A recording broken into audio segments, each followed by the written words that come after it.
Hey YouTube, Hoosier Piper here. It is February the 8th, 2020, and I am starting to tap trees.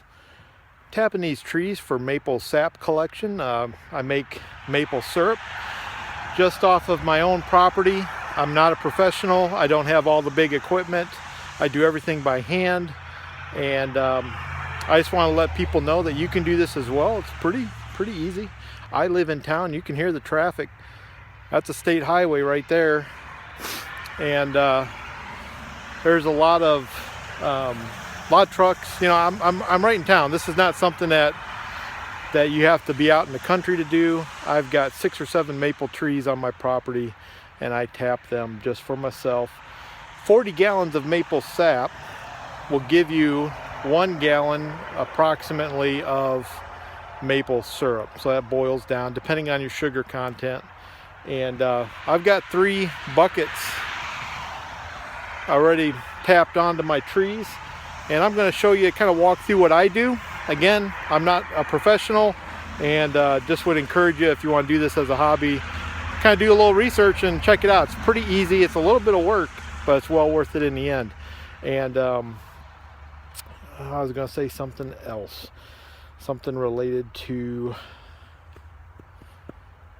can't remember. If I remember a little bit later on, I'll let you know. Anyways, catch you here in just a little bit. All right, so one of the questions that people ask is like, what kind of equipment do you need, and is it expensive? And it's really not. You can pick up most of this stuff at your local hardware store, definitely online.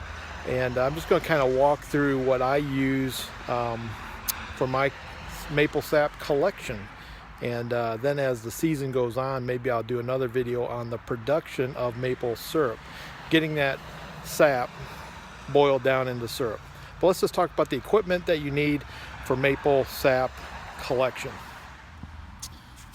Obviously you need something to hold the sap that's coming out of your trees.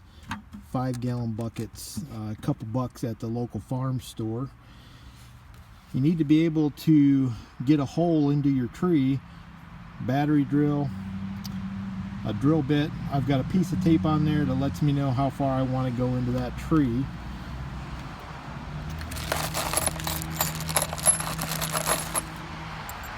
This is called a spile. It's a stainless steel.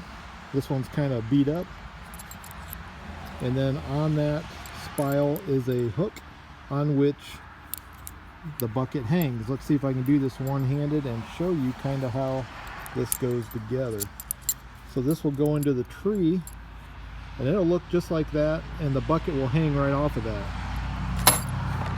For me, I use a piece of tubing coming off the end of that spile, and that goes through a hole in the lid.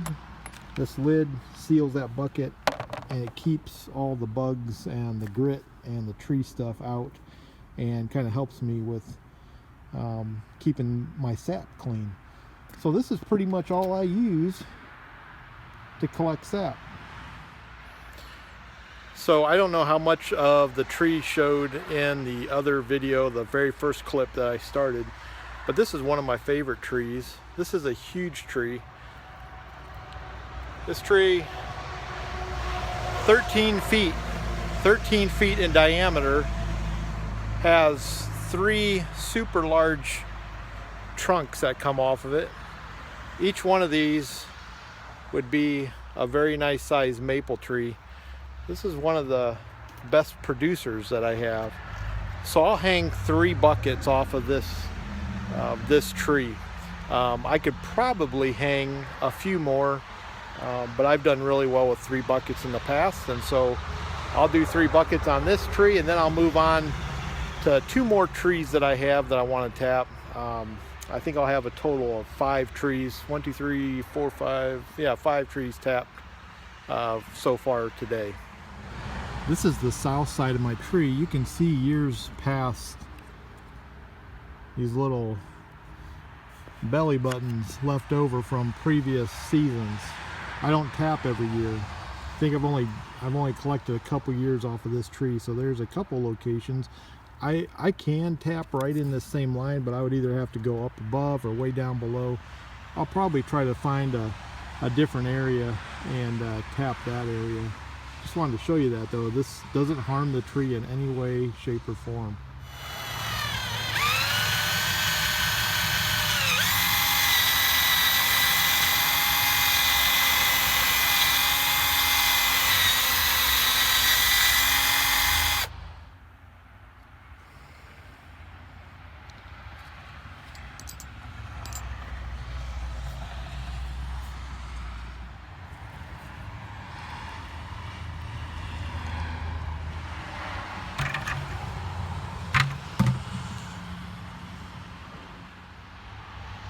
So here you have it.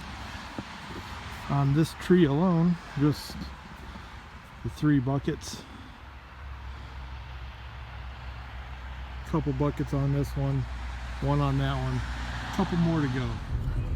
Well, just like any other project, this project hits a snag. I've got to run down to the farm store and grab some more tubing. That was the one thing I did not have. And while I'm there, I'm probably going to pick up another 5 or 10 buckets, just because the buckets that I had that I would collect I got the sap pulled from the trees, and then I take that and I pour it into a collection bucket. And when I've got 40-50 gallons, I usually start boiling.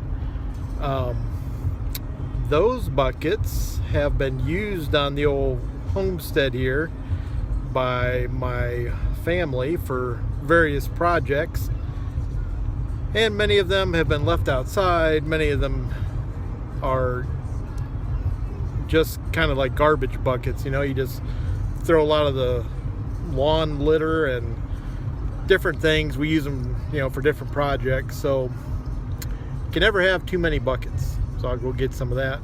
So I'll see if I can get this done really quick and get back to completing the task. I have one more tap to put in the tree, of course. So we've got the last bucket put on the tree, the last tap.